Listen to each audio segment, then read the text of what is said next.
The honorable mention, the Orlando Magic. I don't think this team really has any pressure on them. I think we give them a pass, don't we? Franz was injured for a long time. Paolo was injured for a long time. And I think we're a little bit happy that they made it in to the playoffs. I think we wanted to see them there. I don't think we wanted to see Atlanta, right? I don't think we wanted to see Atlanta in the playoffs. I think we're okay. I didn't want to see the Heat in the playoffs. So I think the Magic making it there, I think had they not made the playoffs, Jamal Mosley might be in a little bit of hot water, a little bit of pressure, right? But they did make it. So I think they're kind of good. The only problem is I think there might be the expectation that they win a playoff game on Boston, which is going to be difficult because Tatum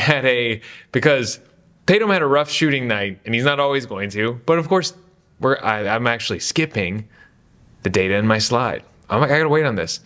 I'm worried that they might get swept by Boston. I still think we forgive them though. I still think we do the whole, this is a young team. It's a young team, they came up against a pretty formidable foe. We say that stuff. And I still think they're a little bit ahead of schedule. And I think they'll be better next season. Last season they were, I got it on the slide, baby. 47-35 last year, and then this year they were 41-41.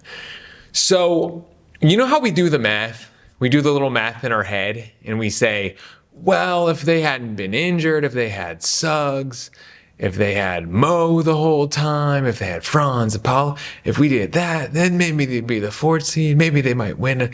We do this whole hypothetical what-if scenario, and I think the Magic fan base and management would do the same thing.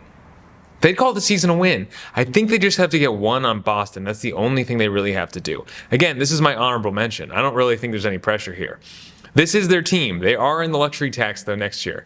They're over the cap and they're in the luxury tax. So if you think there's a move to be made for this team, it would have to be a trade. Now you know. It's got to be a trade. They can't sign shit.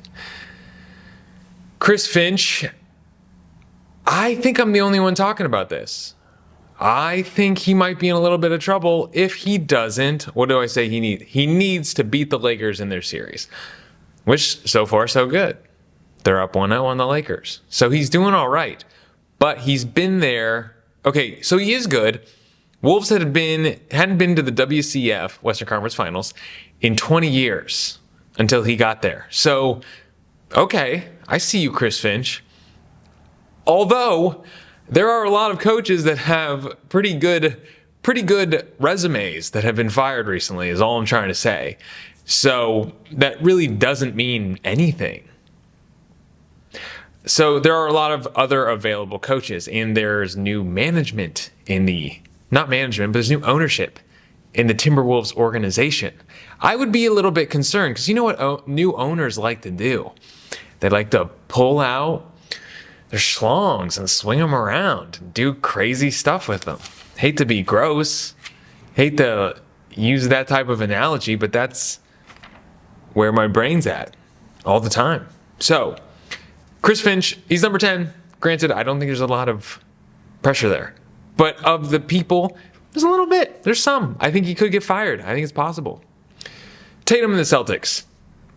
I think I am saying the Celtics because their contracts are huge. They're paying guys a lot of money. So to me, it's sort of, if you can't get it done with this big of a payroll, you should be able to get it done. You should be able to get it done twice. You really got no excuse. That's the type of pressure I'm talking about. Granted, if they didn't win, even if they got knocked out by, I don't know, they need to make the finals, is what I'm saying. The pressure they have is they have the pressure to make the finals and go up against most likely the Oklahoma City Thunder. That's what they should do. Why is Tatum alone in this? I think Tatum needs a finals MVP. I think it's important to him to get that award because he needs it at some point. And he could end up sort of like Steph, where you start racking up titles, but for some reason you haven't won the finals MVP. I think that could end up being Tatum. And, of course, we give Tatum a lot of guff all the time. And I'm not going to do it this season. I'm going to do it right now. I'm not going to. I'm just saying I think he has a little pressure of, this is my year. This is my year. I get it. But yesterday, did they play yesterday? Boston? No, it was today. It was today. They played. I'm recording this on Sunday. I got the Houston Rockets Golden State Warriors game on right now. But Derek White had 30. Tatum had 17. Also, Derek White went 7 for 12 from the three-point line.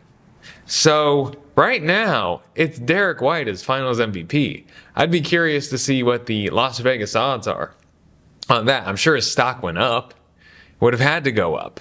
And Tatum's would have had to go down. So I could see, I don't know. I definitely could see with the giant payroll and this roster, if something goes wrong, Missoula could be in a little bit of hot water.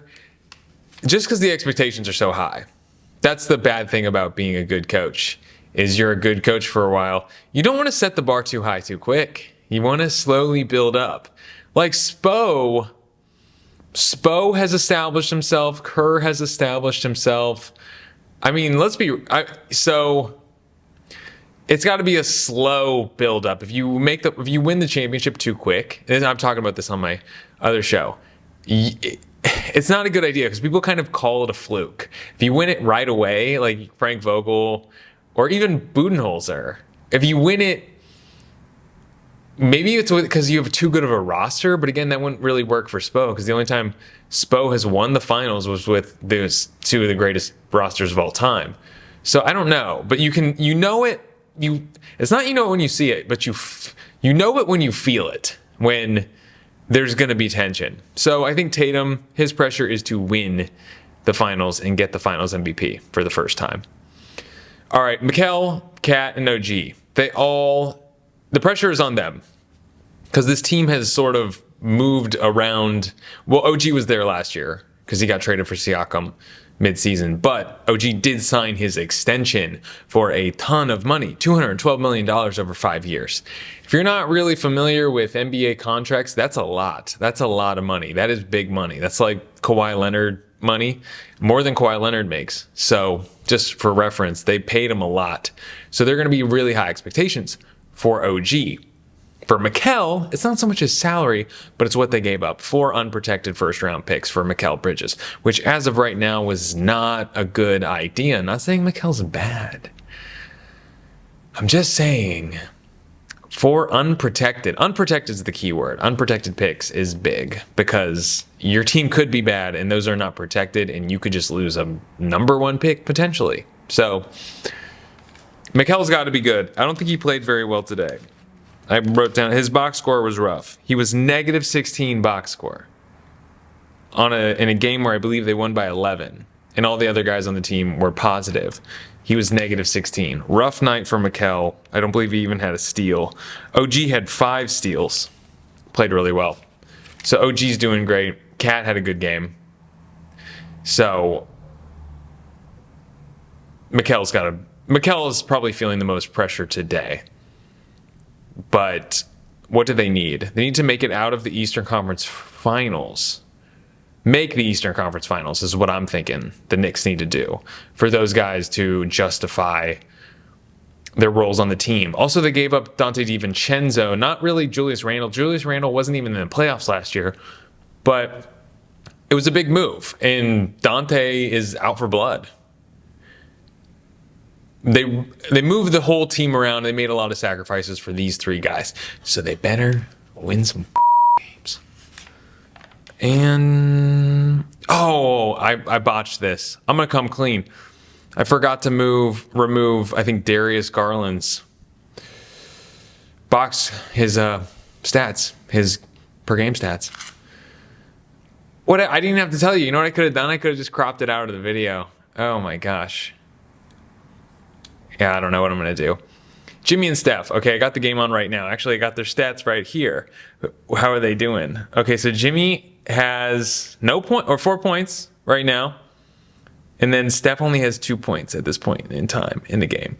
And it's 8 minutes, 40 seconds into the game. So, Jimmy and Steph. Why Jimmy and Steph?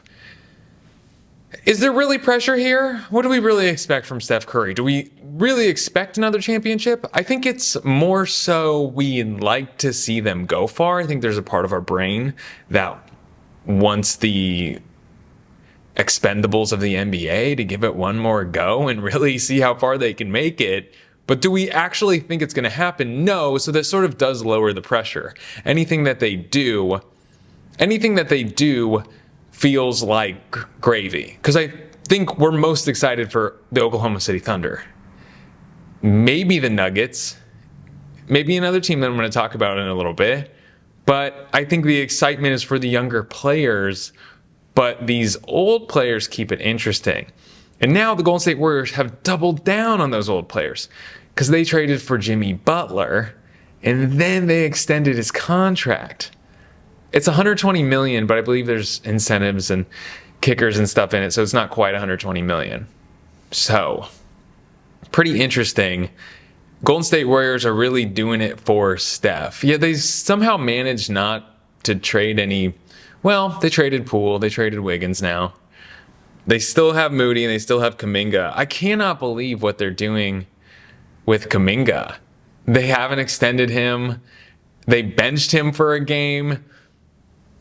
I don't know how you keep him out of all these trades, but you don't extend him and then you sit him on the bench. You're like, he's very important to us.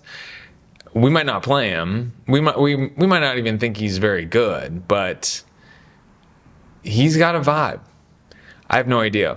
So Jimmy and Steph, I feel like, do have a lot of pressure just because, for more so on themselves and what they want to accomplish. Jimmy wants a championship, and he's ready to do it on the Warriors. So, did I have any notes on there? Oh, okay. Looney, Payton, and Kuminga are, of course, Kuminga's a restricted free agent, but Looney, Gary Payton, 2 free agents this offseason. Something to remember. Some guys coming off the books.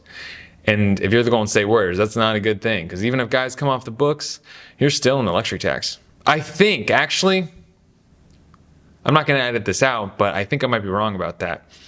Giannis and Doc. Okay, here's the thing. Last night, Kyle Kuzma had a 0-0-0-0-0 stat line. Okay? It's not a good look. But Doc backed his man up, said, hey, we didn't really get him the ball enough. The 2 times he got the ball off and he got a shot off, it was no time on the shot clock. We need to work him into the offense. I was very proud of Doc because I have notes on here about Doc playing the blame game, passing the buck, no pun intended, over to his team. And I got to say, I'm spoiled eggs on my face because Doc was very mature and, I mean, granted, he didn't put the blame on himself, but nevertheless, it was a stand-up move. So, Doc hasn't made the conference finals since 2010. Just something to think about. Bucks have won 1 playoff series since the title. I think that's right. I'm sure it's right because I've heard that going around. And Giannis hasn't won a playoff game in some time as well. So, or not playoff game, but hasn't. I'm not sure. You can read the slide. But it's been a while for Giannis. Giannis has been stinking up a lot, or sitting on the bench, either way. I'm not one of those guys who forgives guys for sitting on the bench. I have to talk about it. There's a Patreon. I have a Patreon. I'm going to have a pinned comment below. And next week, I'm going to talk about a theory I have on Ben Simmons on my Patreon. It's a podcast. It's once every week, every Saturday. It's $2. $2. I feel like it's pretty reasonable. But every Saturday you get a podcast from me. Anyway, pitch over. Bucks were better with Budenholzer. Bucks were a lot better with Adrian Griffin. Going to talk about that on the regular show this week, which I find pretty funny. I think Doc is in real hot water. I think Giannis, I don't know what's going to happen, man. I don't know what's going to happen. Somebody's going to take some blame. If they get beat by the Pacers again in the first round of the playoffs, somebody's going to take some heat. It's going to get tense. So a head is going to roll. I don't know whose it's going to be, and I don't think it's going to be Giannis. And it's not going to be Dame. I don't think anyone even expects anything of Dame at this point. I don't know. And is anyone going to trade for Dame's big old contract? Heads are going to roll. I don't know what's going to happen, but the Bucks are under some pressure, especially. Did I tell you I've been saying especially my whole life, like espresso? Because I thought there was a C in there, and there's not. It's so embarrassing. Someone called me out on the show about it, and I looked it up, and I realized I've been saying it wrong this whole time. I also used to say yos instead of used, but that was a very long time ago. James Harden. Why James Harden? He's in a contract year, and that's important. That's important to his story. James Harden likes money. He likes a lot of money over long periods of time. So he is trying to get that contract extension. He has to play very well for either the Clippers or maybe getting a signing as a free agent. Of course, the only teams really with cap space are like Brooklyn and I think maybe the Pistons. So I don't think he's going back to Brooklyn. I don't think he's going to Detroit. So really what he's playing for now is to tell the Clippers, hey, I'm good. I'm still good. I can still be the best player. I can be the best. I can be better than Kawhi, which he was today. He was a lot better than Kawhi. Played really well, too. Or if I say yesterday and the game was on Saturday, I mean Saturday. So he did play well. If it's a first round exit for them, if you're a fan of a team, I've noticed this. Everyone thinks that if you're a fan of a team, you have a inflated sense of how good that team is. I actually think it's the opposite. I feel like everyone is always very down on their team. Everyone looks at their team and they give them so much anxiety. Like I look at Michael Porter Jr., I look at Jamal Murray, and I look at Russell Westbrook, and I think I look at them sometimes and I'm like, these guys suck.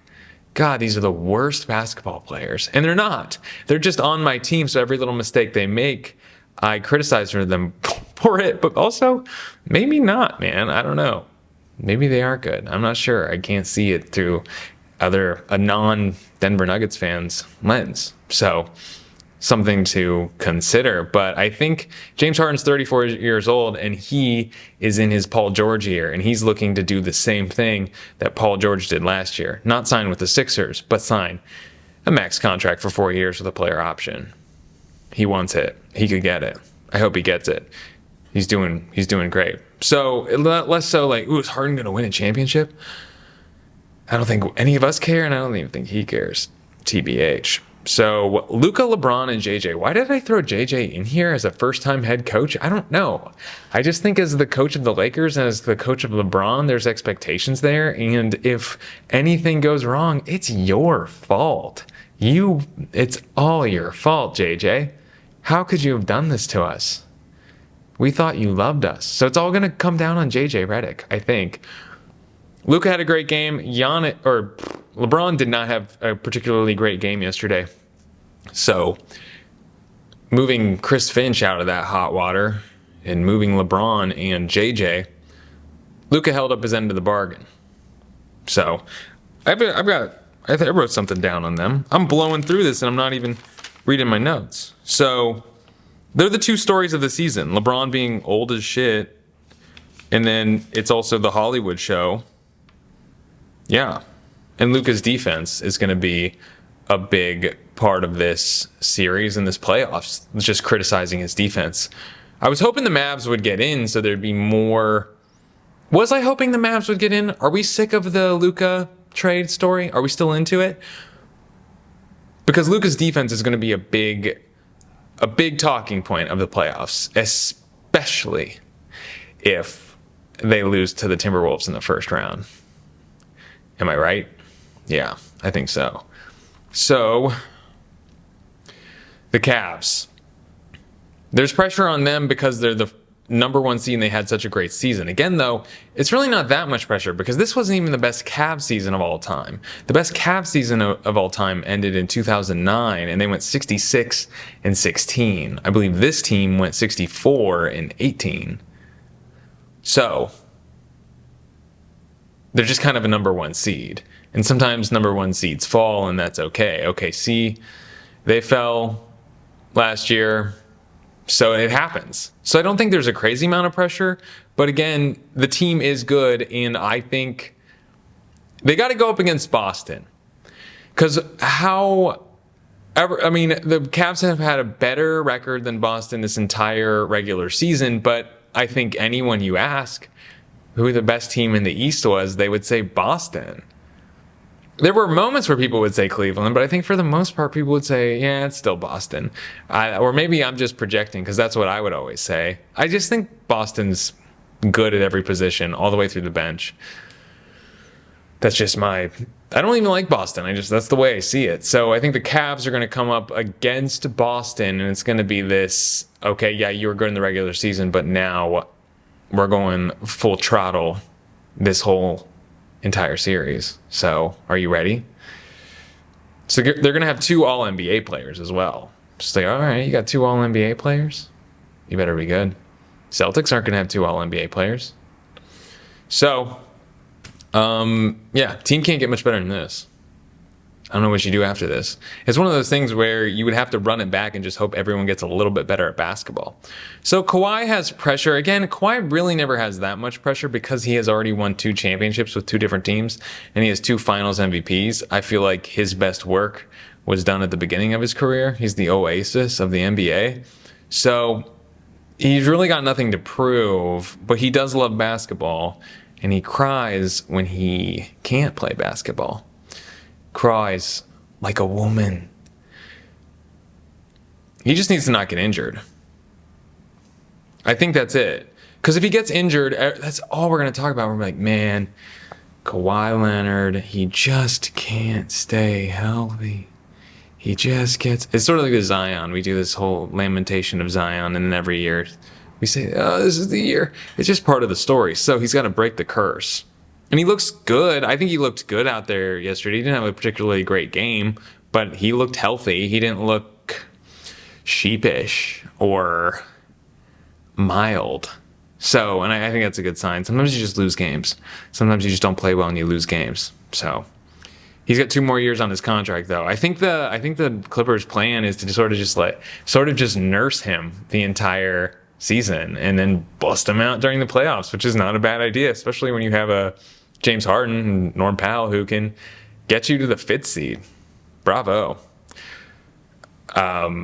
What's the half-life of Kawhi is really what I'm saying. What is the depletion rate of Kawhi Leonard's basketball performance? That's really what we're talking about here. And I don't know. So, I think that's it. Yeah. And the most pressure, I think, is Shai. Because he's going to win the MVP this year. He finished second in MVP voting last year, and the team is incredible. They just trounced the heck out of Memphis, man. So it's really going to come down to pressure, isn't it? It's really going to come down to, can you be this team you've been all regular season, and so far in the playoffs, granted it's only been 1 game, all the way through when you're playing Boston in the finals, most likely. Can you, this young team too, very young team, can you do it? Can you show people what's up? And it's going to come down to Shai, because there's a lot of Jokic fans that believe Jokic should be the MVP, and they think Shai's a fraud, and they think he foul baits too much. He's got to show them what's up. And it's at this point, he's at the top of the NBA. And the only way that he can reach the legendary Pokémon status is by winning the championship. Because he's going to win the MVP. If he wins the MVP and he wins the championship and he gets the NBA Finals MVP, now, here's what it is. Now you can start talking historical placement. I think. Maybe it's too soon, but I think you definitely can. You win an MVP and a Finals, now you're up there, man. You're playing with the big dogs. So I think he has that pressure, and I'm curious what the narrative's going to be if he doesn't deliver. He's at least got to make it to the finals. If he doesn't make it to if he makes it to the finals, I think we all say, man, Boston was tough. That was a tough team. But they'll be back next year because they do keep I wrote the note down, but they basically keep their entire squad on team-friendly, salary-controlled contracts. So they got 2 more cracks at the apple. Is that the term? Is that the expression? So they got 2 more cracks at the apple after this. So they definitely have to make the finals, though. This team is too good to not make the finals. They've really created high expectations for themselves. In Shai, because Shai wants the status of He wants to be the Zapdos or the Articuno of NBA basketball. Thank you so much. Oh, remember what I said? There is a Patreon if you're interested in more content. It's like half hour to 45 minutes, maybe an hour. Just depends. It's $2 every Saturday, which is like 50 cents. It's not bad. I'm not trying to convince you. I'm just saying, I think asking for money and asking for support, I think it makes anyone uncomfortable. So I'm not trying to shiest you. That's all I'm trying to say. And if you can't do it, you can't do it. Or if you don't want to do it, I don't care. It's there if you want it. I love you. Be good to your mothers. Eat a corn dog.